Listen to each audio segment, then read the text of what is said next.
and girls. It's Aunt Suki here. Welcome to Aunt Suki's History Stories for Children. Once upon a time, there was a town called Murgatroyd. Oh, yes, there was. And there was a paper doll factory. And lots of people worked there making paper dolls.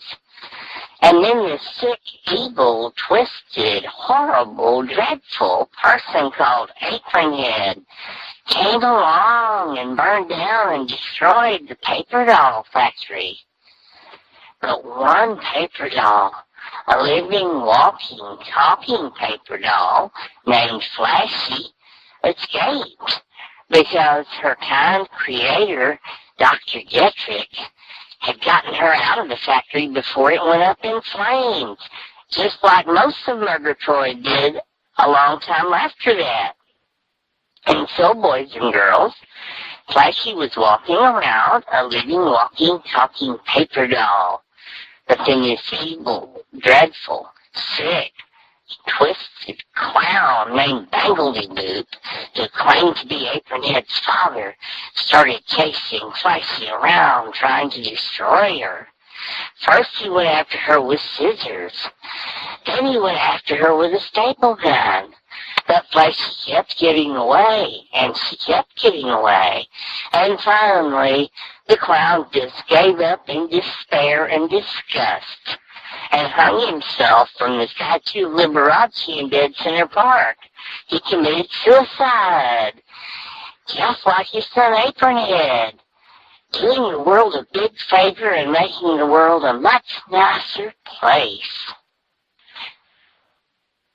And that was our first history story for children, boys and girls.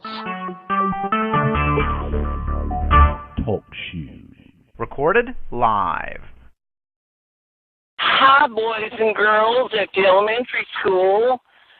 This is the local artist, Blackson. Can you say Blackson?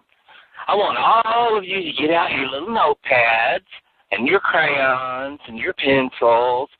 And I'm going to go over here to the blackboard and I'm going to write my name. Blackson. Baltson. And I want all of you boys and girls to write down Blackson is the greatest artist who ever lived. Can you do that? Do that for me. Yes. That's a good little boy and girl. Yes. Yes. When I was a little boy, I used to draw all kinds of little pictures. Oh, yes, I did. And then I grew up to be a big, famous artist until this vile, wicked, terrible, awful, evil, sick, perverted, twisted woman named Imogen Slideshow decided to start criticizing and attacking my art. Yes, boys and girls, if you see Imogen Slideshow on the flat screen or the TV screen or the computer that Mommy and Daddy is watching at night, I want you to go and change the channel. Either that or start wailing and crying and screaming and get down on the floor and kick and throw a big temper tantrum until they change the channel and get it off of that terrible, wicked, awful Imogen Slideshow. Yes, boys and girls, she's terrible, but I'm great and I am wonderful, and I want all of you to grow up to be successful, meaningful people, and not vile and wicked, terrible people like Imogen Slideshow. This is Blackson the artist, and I was invited to come and lecture you here today about art. And yes, we're going to talk about all kinds of art, boys and girls.